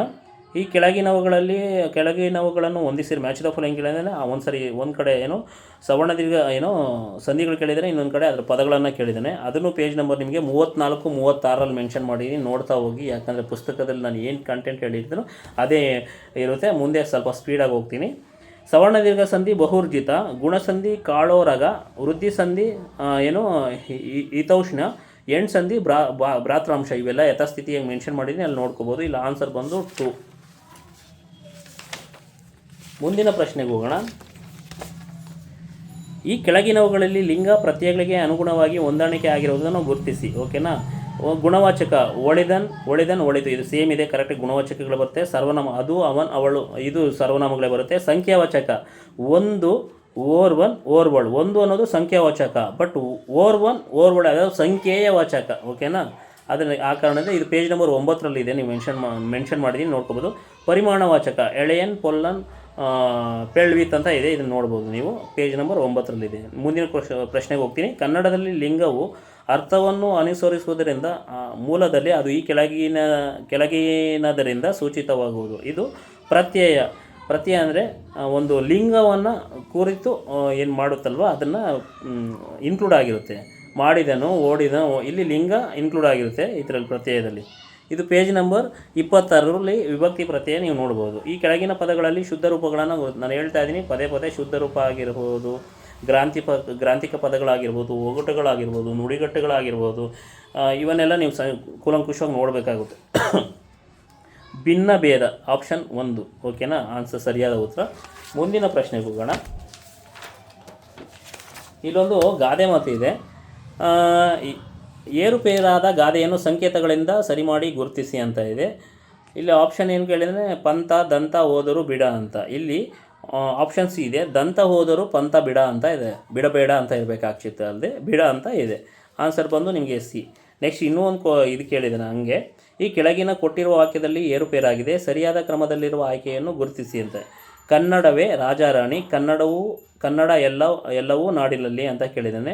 ಇದು ಏನಪ್ಪ ಅಂದರೆ PQRS ಅಂತ ನಾವು FDSDL ಕ್ವಶನ್ ಕೇಳ್ತೀವಿ, ಇಲ್ಲಿ PQRS ಅಂತ ಕೇಳಲಿಲ್ಲ. ಈ ರೀತಿ ಇಲ್ಲಿ ಆನ್ಸರ್ ನೋಡಿ, ಒಂದು ಕನ್ನಡ ನಾಡಿನಲ್ಲಿ ಕನ್ನಡವೇ ರಾಜರಾಣಿ ಎಲ್ಲವೂ ಅಂತ ಇದೆ, ಇದನ್ನು ಕರೆಕ್ಟಾಗಿ ಮಾಡಬೇಕು. ಇನ್ನೊಂದು ನೋಡಿ, ಇಂಗ್ಲೀಷ್ನಲ್ಲಿ ಅಂಕಿಯಾದ 1969 ಮತ್ತು 1696ರ ಕನ್ನಡ ಅಂಕಿಗಳ ಸರಿಯಾದ ರೂಪವನ್ನು ಕೆಳಗೆ ಕೊಟ್ಟಿರುವ ಆಯ್ಕೆಗಳಿಂದ ಗುರುತಿಸಿ ಅಂತ ಇದೆ. ಇಲ್ಲಿ ಆನ್ಸರ್ ಬಂದು ಬಿ. ಅಂದರೆ ಈಗ ನಮಗೆಲ್ಲ ಆಲ್ಮೋಸ್ಟ್ ಅಲ್ಲಿ ಕನ್ನಡ ಸಂಖ್ಯೆಗಳನ್ನೆಲ್ಲ ಮರ್ತಿದ್ದೀವಿ. ಆ ಕಾರಣದಿಂದ ಏನಪ್ಪ ಅಂದರೆ ನಾವು ಕನ್ನಡ ಸಂಖ್ಯೆಗಳನ್ನು ನೋಡಬೇಕು. ಮೊನ್ನೆ ಹೈದರಾಬಾದ್ ನಾನ್ ಎಚ್ ಕೆಯಲ್ಲಿ ಈ ರೀತಿ ಕೇಳಿದ್ರೆ, ಮತ್ತು HKಯಲ್ಲೂ ಒಂದು ಕ್ವಶನ್ ಆಗಿದೆ, ಇದನ್ನು ನೋಡ್ಕೊಳ್ಳಿ. ಮತ್ತು 67ನೇದು, ಯೋಗವಾಹಕಗಳಿಗೆ ಸಂಬಂಧಿಸಿದಂತೆ ಈ ಕೆಳಗಿನ ಯಾವ ಹೇಳಿಕೆಗಳು ಸರಿಯಾಗಿವೆ ಅಂತ. ಇಲ್ಲಿ ಬಿ ಆ್ಯಂಡ್ ಸಿ, ಯೋಗವಾಹಕಗಳನ್ನು ಸ್ವತಂತ್ರವಾಗಿ ಉಚ್ಚಾರ ಮಾಡಲು ಬರುವುದಿಲ್ಲ. ಓಕೆನಾ. ನಂತರ ಬಂದು ಯೋಗವಾಹಕಗಳನ್ನು ಸ್ವರಾಕ್ಷರಗಳೊಂದಿಗೆ ಮಾತ್ರ ಉಚ್ಚಾರ ಮಾಡಬಹುದು. ಇಲ್ಲಿ ಆನ್ಸರ್ ಬಂದು ಬಿ ಮತ್ತು ಸಿ. ಓಕೆನಾ. ಪೇಜ್ ನಂಬರ್ 2ರಲ್ಲಿ ನೋಡ್ಬೋದು ನೀವು ಯೋಗವಾಹಕಗಳ ಬಗ್ಗೆ ಆನ್ಸರ್ ಇದೆ. ಮುಂದಿನ ಪ್ರಶ್ನೆ ನೋಡೋಣ. ಹೇಳಿಕೆ 1, ಕನ್ನಡವು ಸೇರಿದಂತೆ ದ್ರಾವಿಡ ಭಾಷೆಗಳಲ್ಲಿ ಮಹಾಪ್ರಾಣ ವರ್ಣಗಳು ಸ್ವಾಭಾವಿಕವಾಗಿ ಕಂಡುಬರುತ್ತವೆ. ಹೇಳಿಕೆ 2, ಆದರೆ ಸಂಸ್ಕೃತ ಪ್ರಾಕೃತ ಶಬ್ದಗಳು ಸ್ವೀಕರಿಸುವಾಗಲೂ ಅನುಕರಣೆ ಶಬ್ದಗಳು ಭಾವ ತೀವ್ರತೆಯ ಕಾರಣದಿಂದಲೂ ಅದನ್ನು ಬಳಸುವುದು ರೂಢಿಯಲ್ಲಿದೆ. ಆನ್ಸರ್ ಬಂದು ಹೇಳಿಕೆ 1 ತಪ್ಪು, ಹೇಳಿಕೆ 2 ಸರಿ ಅಂತ ಇದೆ. ಇದು ನಾವು ನೋಡಬೇಕು. ಓಕೆನಾ. ಕೂಲಂಕುಷ ನೋಡಿ ಆನ್ಸರ್ ಮಾಡಬೇಕು. 69 ಪೇಜ್ ನಂಬರ್ ಅಂತೀನಿ. ಕ್ವಶನ್ ನಂಬರ್ 69, ಔಪಚಾರಿಕ ಮತ್ತು ಅನೌಪಚಾರಿಕ ಪತ್ರಗಳಿಗೆ ಸಂಬಂಧಿಸಿದ ಈ ಕೆಳಗಿನ ಹೇಳಿಕೆಗಳು ಸರಿಯಾದವನ್ನು ಗಮನಿಸಿ ಅಂತ. ಔಪಚಾರಿಕ ಅಂದರೆ ವ್ಯಾವಹಾರಿಕ ಪತ್ರ ಅಂದರೆ ಲೈಕ್ ಯಾವ ರೀತಿ ಅಂದರೆ ನಾವು ಯಾವುದೇ ಒಂದು ಆಫೀಸಿಗೆ ಬರೀಬೇಕು, ಯಾವುದೋ ಒಬ್ಬ DC ಕಚೇರಿಗೆ ಬರಬೇಕು, ಯಾವುದೋ ತಹಶೀಲ್ದಾರ್ಗೆ ಬರೀಬೇಕು, ಅದರಲ್ಲಿ ವಿಷಯವನ್ನು ಮೆನ್ಷನ್ ಮಾಡಿರ್ತಾನೆ. ಹಾಗೆ ಅನೌಪಚಾರಿಕ ಅಂದರೆ ತಂದೆ ತಾಯಿಗೆ ಬರೀಬೋದು, ಸ್ನೇಹಿತರಿಗೆ ಬರೀಬೋದು. ಇದು ಅನೌಪಚಾರಿಕ.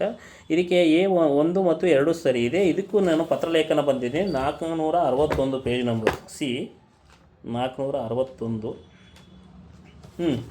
ಇಲ್ಲಿ ಪತ್ರಲೇಖನ ಯಾವ ರೀತಿ ಬರೀಬೇಕು ಅಂತ ಹೇಳಿದ್ದೀನಿ, ಇದರಲ್ಲಿ ನೀಟಾಗಿ ಮೆನ್ಷನ್ ಮಾಡಿದ್ದೀನಿ. 2 ಪೇಜಲ್ಲಿ ಇದೆ, ನಿಮ್ಮ ಪತ್ರಲೇಖನ ನೋಡ್ಕೋಬಹುದು. ಹಾಗೆ ಮುಂದಿನದು ಒಂದು ನೋಡೋಣ. ಇದು ಅಲಂಕಾರಗಳು ರಿಲೇಟೆಡ್ ಹೇಳುತ್ತೆ. ಶಾಲೆಯಲ್ಲ, ಇದು ವಿದ್ಯಾದೇವರ ಇಲ್ಲಿರುವ ಅಲಂಕಾರ ಗುರುತಿಸಿ. ಅಂದರೆ ರೂಪಕ ಅಲಂಕಾರ ಭೇದ ಮತ್ತು ಅಂದರೆ ಒಂದನ್ನು ಒಂದು ಇದೆ ಅಂತ, ಏನೋ ಲಿಂಕ್ ಇದೆ ಅಂತ ಹೇಳಿಬಿಟ್ಟು. ಓಕೆನಾ. ಆ ಕಾರಣದಿಂದ ಪೇಜ್ ನಂಬರ್ 107ರಲ್ಲಿ ಮೆನ್ಷನ್ ಮಾಡಿದ್ದೀನಿ, ನೀವು ನೋಡ್ತಾ ಹೋಗ್ಬೋದು. ಟೋಟಲ್ 35 ಕ್ವಶನ್ಗಳು, ಅರೌಂಡ್ ಒಂದು 30+ ಕ್ವಶನ್ಸ್ ಇದೆ. ಬಟ್ ಕಾನ್ಸೆಪ್ಟ್ ಬೇಸ್ ನೋಡ್ತಾ ಹೋದರೆ ಎಲ್ಲ ಆಲ್ಮೋಸ್ಟ್ ಅಲ್ಲಿ ಸಿಗುತ್ತೆ. ಓಕೆನಾ. ಆ ಕಾರಣದಿಂದ ಹೇಳ್ತಾ ಇದ್ದೀನಿ, ನಾನೇ ಸ್ವತಃ ಬರೆದಿರುವ ಕನ್ನಡ ವ್ಯಾಕರಣ ಮತ್ತು ಕನ್ನಡ ಸಾಹಿತ್ಯ ಚರಿತ್ರೆ ಒಂದು ಪುಸ್ತಕ, ಮತ್ತು ಮೊನ್ನೆ ಅಂದರೆ ನಡೆದಿದ್ದು ಇಂಡಿಯನ್ ಹಿಸ್ಟ್ರಿ ಮಾಸ್ಟರ್ ಮತ್ತು ಕರ್ನಾಟಕ ಹಿಸ್ಟ್ರಿ ಮಾಸ್ಟರಲ್ಲಿ 20 ಕ್ವಶನ್ಗೆ 19 ಕ್ವಶನ್ ಯಥಾಸ್ಥಿತಿ ಬಂದಿದೆ. ನೀವು ನೋಡಬಹುದು, ಅದು ಪೇಜ್ ನಂಬರ್ ಸಮೇತ ಹಾಕಿದೆ. ಇದು ತುಂಬ ಯೂಸ್ಫುಲ್ ಇದೆ. ಇನ್ನೂ ಯಾರೆಲ್ಲ ಬೈ ಮಾಡಿಲ್ಲ, ಬೈ ಮಾಡಿ. ಕರ್ನಾಟಕದ ಎಲ್ಲ ಪುಸ್ತಕ ಮಳಿಗೆಯಲ್ಲೂ ಅವೈಲೇಬಲ್ ಇದೆ. ಸ್ವಪ್ನದಲ್ಲಿ ಸಿಗುತ್ತೆ, ನವ ಕರ್ನಾಟಕದಲ್ಲಿ ಸಿಗುತ್ತೆ, ನಮ್ಮ ಉತ್ತರ ಕರ್ನಾಟಕದ ವಿದ್ಯಾಕಾಶಿ ಅಂತ ಹೇಳ್ತಾ ಇರುವ ಧಾರವಾಡದಲ್ಲಿ ಸಿಗುತ್ತೆ, ಎಲ್ಲ ಕಡೆನೂ ಸಿಗುತ್ತೆ. ಓಕೆನಾ. ನೋಡಿ, ಒಂದು ಇದರಲ್ಲಿ ಬಂದು ನಮ್ಮ ಭಾರತದ ಭೂಗೋಳಶಾಸ್ತ್ರ, ಪ್ರಾದೇಶಿಕ ಭೂಗೋಳಶಾಸ್ತ್ರ ಮತ್ತು ಪ್ರಾಪಂಚಿಕ ಭೂಗೋಳಶಾಸ್ತ್ರ, ಕರ್ನಾಟಕ ಭೂಗೋಳಶಾಸ್ತ್ರ, ಈ 3 ಟೈಟಲಲ್ಲಿ ನಿಮಗೆ 60ಕ್ಕಿಂತ ಹೆಚ್ಚು ಕ್ವಶನ್ ಬಂದಿದೆ ಅಂತ ವಿತ್ ಪ್ರೂಫ್ ಸಮೇತ ಹೇಳಿದ್ದೀನಿ. ಸ್ಪರ್ಧಾರ್ಥಿಗಳಿಂದ ಒಳ್ಳೆಯ ರೆಸ್ಪಾನ್ಸ್ ಬರ್ತದೆ. ಎಲ್ಲಿಂದ ಎಲ್ಲ ಧಾರವಾಡದಿಂದ ಆಗಿರ್ಬೋದು, ಕಲಬುರಗಿಯಿಂದ ಆಗಿರ್ಬೋದು, ಕೋಲಾರ, ಬೀದರ್, ಎಲ್ಲ ಜಿಲ್ಲೆಗಳಿಂದ ವಿದ್ಯಾರ್ಥಿಗಳು, ಸ್ಪರ್ಧಾರ್ಥಿಗಳು ಸರ್ ಪುಸ್ತಕ ಚೆನ್ನಾಗಿದೆ, ನಾನು ತೊಗೊಂಡಿದ್ದೀನಿ ಅಂತ ರಿವ್ಯೂ ಅದ್ರ ಬಗ್ಗೆ ಮಾಹಿತಿ ಕೊಡ್ತಿದ್ದಾರೆ. ಆ ಕಾರಣದಿಂದ ಇನ್ನೂ ಯಾರೆಲ್ಲ ಪುಸ್ತಕ ಬೈ ಮಾಡಿಲ್ಲ, ಓಕೆನಾ, ನಾನು ಬರೆದಿರೋ ಪುಸ್ತಕಗಳಲ್ಲಿ ಬೇಸಿಕ್ ಎಲ್ಲ ಕವರ್ ಆಗಿದೆ. ನಾನು DSRTC ಪುಸ್ತಕ ಆಗಿರ್ಬೋದು, NCERTC ಪುಸ್ತಕಗಳನ್ನು ಹಿಸ್ಟ್ರಿ ಬರೆದಿರೋದ್ರೆ ಅದು ಎಲ್ಲ ಟೋಟಲ್ ಇನ್ಕ್ಲೂಡ್ ಆಗಿರುತ್ತೆ. ಆದರೂ ನಿಮ್ಮ ಹತ್ರ ಒಂದು ಸೆಟ್ ಬೇಸಿಕ್ ಪುಸ್ತಕ ಇರಲಿ. ನಾನೇ ಬರೆದಿರುವ ಈ ಪುಸ್ತಕಗಳನ್ನು ಬೈ ಮಾಡಿ, ಇನ್ನೇನು ಎಕ್ಸಾಮ್ಗೆ ನೋಟಿಫಿಕೇಷನ್ 20ನೇ ತಾರೀಕು ಹಿಯರಿಂಗ್ ಇದೆ. ನಮ್ಮ ಕೋರ್ಟಲ್ಲಿ ಹಿಯರಿಂಗ್ ಇರುತ್ತೆ. 20ನೇ ತಾರೀಕು ಏನು ಡಿಸಿಷನ್ ತೊಗೊಳ್ತಾರೋ ಅದ್ರ ಮೇಲೆ ನಿಂತಿರುತ್ತೆ. ಆ ಕಾರಣದಿಂದ ಈಗ 21ನೇ ತಾರೀಕು ಅಥವಾ 22ನೇ ತಾರೀಕು ನೋಟಿಫಿಕೇಷನ್ ಮಾಡಿದ್ರೆ ನಿಮಗೆ 3 ತಿಂಗಳ ಸಿಗುತ್ತೆ ಟೈಮ್. ಓಕೆನಾ. ಈ 50 ಮಾರ್ಕ್ಸ್ ಸ್ಕೋರ್ ಮಾಡೋದು, 60 ಸ್ಕೋರ್ ಮಾಡೋದು ಎಷ್ಟು ಬಿಗ್ ಟಾಸ್ಕ್ ಅಂತ ನಿಮಗೆ ಗೊತ್ತಿರುತ್ತೆ. 60 ಇಲ್ಲಿ ಈ 3 ಪುಸ್ತಕದಿಂದ 60 ಬಂದಿದೆ, ನೀವೇ ಇಮ್ಯಾಜಿನ್ ಮಾಡ್ಕೊಳ್ಳಿ. ಆ ಕಾರಣದಿಂದ ಪುಸ್ತಕಗಳು ವರ್ತಿದೆ. ಮತ್ತು ನಾಳೆ ಇನ್ನೂ ಒಂದು ನಿಮಗೆ ಏನಪ್ಪ ಅಂತ ಒಂದು ವೆರಿ ಇಂಪಾರ್ಟೆಂಟ್ ಕಾನ್ಸೆಪ್ಟ್ ಬಗ್ಗೆ ಹೇಳ್ತೀನಿ. ಪ್ಲಾನ್ A ಮತ್ತು ಪ್ಲಾನ್ B ಅಂತ. ಯಾಕಂದರೆ ಸ್ಪರ್ಧಾತ್ಮಕ ಪರೀಕ್ಷೆಯಲ್ಲಿ ಇದ್ಕೊಂಡೇ ಈಗ ಒಂದು ಪ್ಲಾನ್ ಎ ಈಗ ನಮ್ಮದು ಸ್ಪರ್ಧಾತ್ಮಕ ಪರೀಕ್ಷೆ ಆಗುತ್ತೆ, ಮತ್ತು ಪ್ಲಾನ್ ಬಿ ಬಂದು ಬೇರೆ ಏನಾದರೂ ಮಾಡಬೇಕು. ಯಾಕಂದರೆ ಈಗ ಕಾಂಪಿಟೇಷನ್ ಲೆವೆಲ್ ಅದೇ ರೀತಿ ಇದೆ. ಆ ಕಾರಣದಿಂದ ನಿಮಗೆ ನಾವು ಕರ್ನಾಟಕ ಸರ್ಕಾರ ಅಷ್ಟು ಜನಕ್ಕೆ ಈಗ ಇರೋದು ಒಂದು 4 ಲಕ್ಷ ಜನ ಸ್ಟೂಡೆಂಟ್ಸ್ ಇದ್ದಾರೆ ಅಂದರೆ ಅಷ್ಟು ಜನಕ್ಕೆ ನಾವು ಕೆಲಸ ಕೊಡೋಕ್ಕಾಗಲ್ಲ, ಕೆಲಸ ಏನು ರಿಕ್ವೈರ್ಮೆಂಟ್ ಇರೋದಿಲ್ಲ. ಬಟ್ ಆ ಕಾರಣದಿಂದ ಏನು ಮಾಡ್ತಾರೆ ಅಂದರೆ ಈಗ ಎಲ್ಲರಿಗೂ ನಾವು ಸ್ಪರ್ಧಾತ್ಮಕ ಪರೀಕ್ಷೆಗೆ ಓದ್ತಿದ್ದೀವಿ ಅಂದರೆ ಸಕ್ಸಸ್ ಆಗ್ತೀವಿ ಅಂತ ಹೇಳೋಕ್ಕಾಗೋದಿಲ್ಲ. ಆ ಕಾರಣದಿಂದ ಎಲ್ಲ ಸ್ಪರ್ಧಾತ್ಮಕ ಪರೀಕ್ಷೆಗೆ ಏನೆಲ್ಲ ತಯಾರಿ ನಡೆಸ್ತಿದ್ದೀರೋ ಅವರೆಲ್ಲ ಪ್ಲಾನ್ ಏನೂ ಇರಲಿ ಮತ್ತು ಪ್ಲಾನ್ ಬಿನೂ ಇರಲಿ. ಯಾಕಂದರೆ ಜೀವನ ರೂಪಿಸ್ಕೊಳ್ಳೋದಕ್ಕೆ ಒಂದೇ ಸಾಕಾಗಲ್ಲ, ಓಕೆನಾ. ಈಗ ಗೌರ್ಮೆಂಟ್ ಜಾಬ್ ಅಂದರೆ 99% ಆಗುತ್ತೆ ಅಂತ ಹೇಳೋಕ್ಕಾಗಲ್ಲ. ಬಟ್ ನೋಡ್ತಾ ಇದ್ದೀನಿ ನಾನು ಸಾಕಷ್ಟು. ಆ ಕಾರಣದಿಂದ ಹೇಳ್ತಾ ಇದ್ದೀನಿ, ನೀವು ಯಾವುದೇ ಒಬ್ಬ ಸ್ಪರ್ಧಾತ್ಮಕ ಪರೀಕ್ಷೆಗೆ ತಯಾರಿ ನಡೆಸ್ತಿರುವಂಥ ವಿದ್ಯಾರ್ಥಿಗಳಾಗಿರ್ಬೋದು, ಪ್ಲಾನ್ ಎ ಮತ್ತು ಪ್ಲಾನ್ ಬಿ ಅಂತ ಒಂದು 2 ಚಾಯ್ಸ್ ಇರಲಿ, ಓಕೆನಾ. ಪ್ಲಾನ್ ಎ ಸಕ್ಸಸ್ ಆದರೆ ವೆರಿ ಗುಡ್, ಅಥವಾ ಪ್ಲಾನ್ ಎ ಸಕ್ಸಸ್ ಆಗಿಲ್ಲ ಅಂದರೆ ಪ್ಲಾನ್ ಬಿ.